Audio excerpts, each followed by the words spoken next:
The French political leadership can in no other way distract the attention of the people from the challenges that are hard to resolve inside the Republic.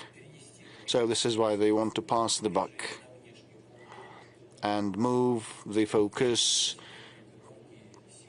to the borderline and egg on different countries like Russia and provoke us so that we act actively and tell the French people, join me and close ranks around me. I'll lead you to victory like Napoleon. But actually, this is the gist of it. I believe you've been too kind towards the President of France. You know, I do it gladly. We have strictly working relationship, but what is happening right now is exactly as I've told you. I have no doubt. I know him well. Van Shaoli.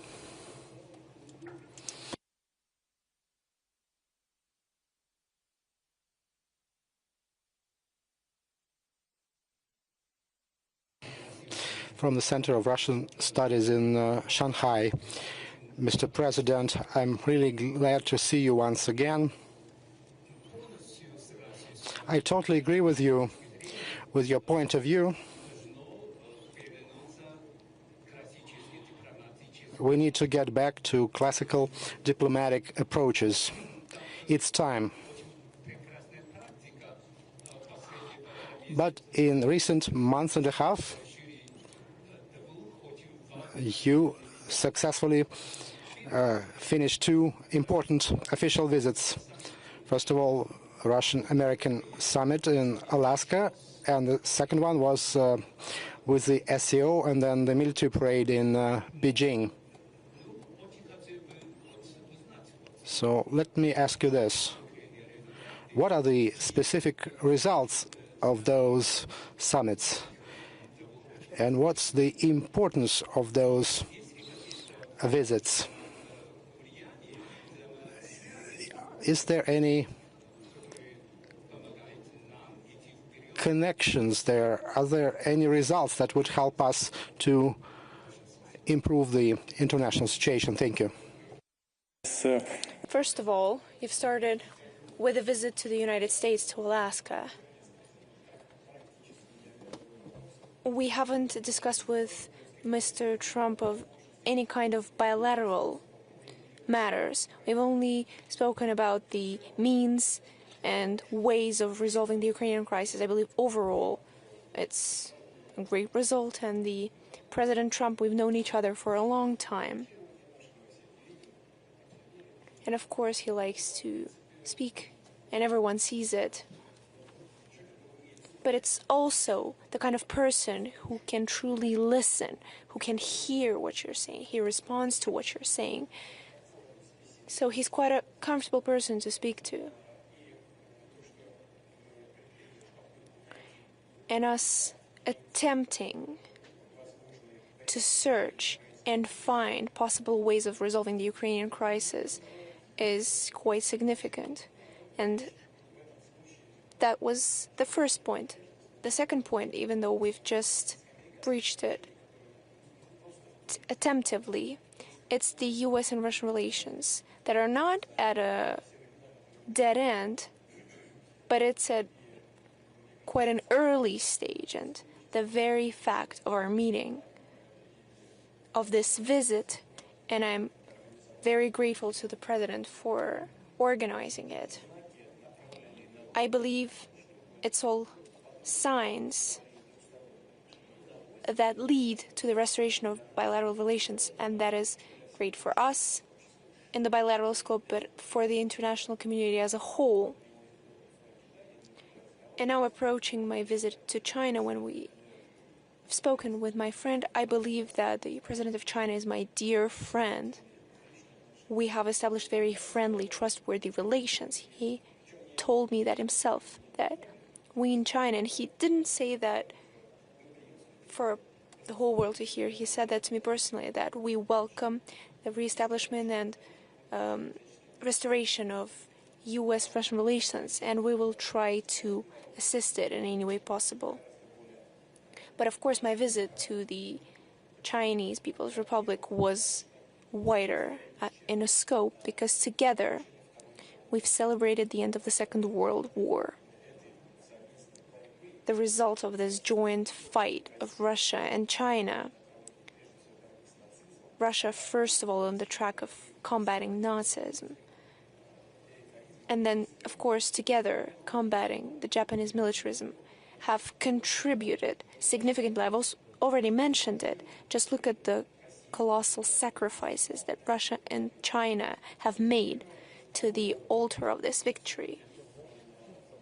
And secondly, of course, on our side, as well as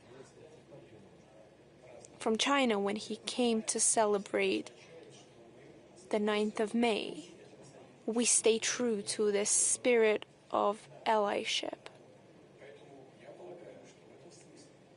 So I believe, in this sense, the visit to China was of global, fundamental nature.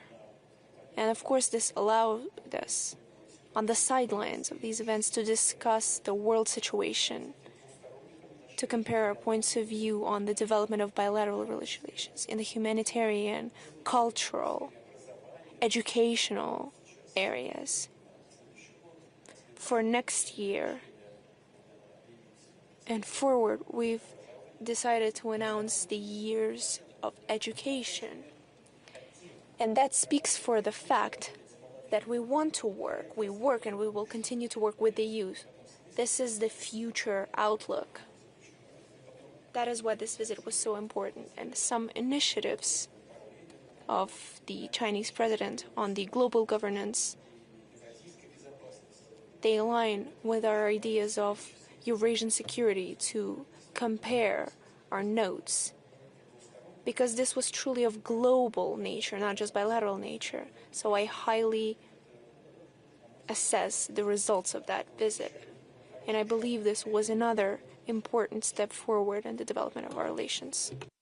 Mr. President, you are the first leader in the world who called Trump a comfortable person to talk to.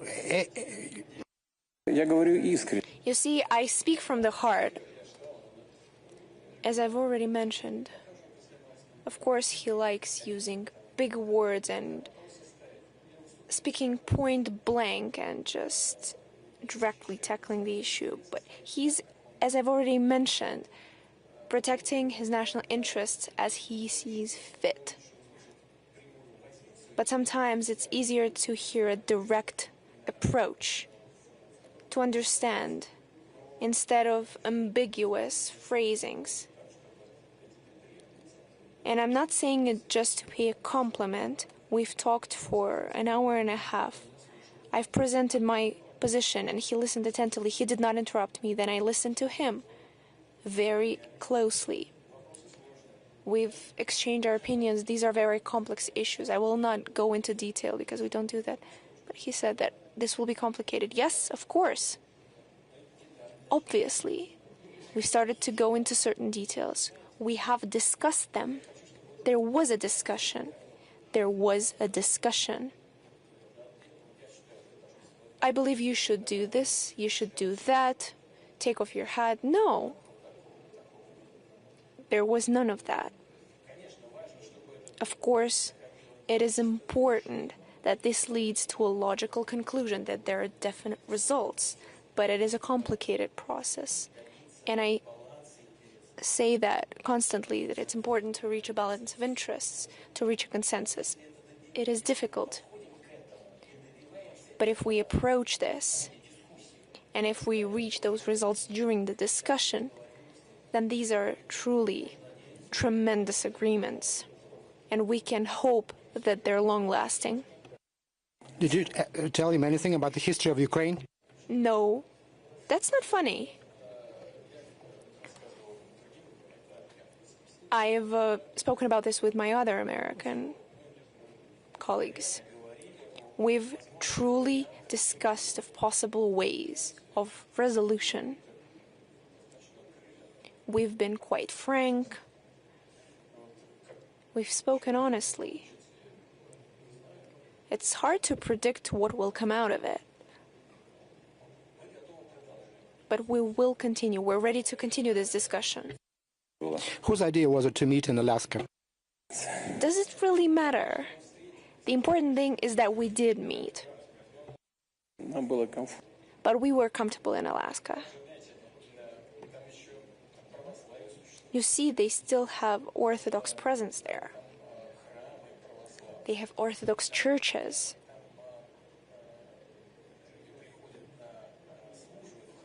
People come to services, and the services are delivered in English. And for certain commemorative events, once that English service is over, the father, just addressing the Russian community, says the word, "I congratulate you," in Russian, and everyone responds in Russian as well. It's a true testament. Mr. President, you mentioned economic sanctions against Russia. There is an unprecedented number of them. You just spoke about Orthodox churches and our patriarch, Cyril. Also, there were sanctions imposed against him. Our economy survived. It showed that it was quite resistant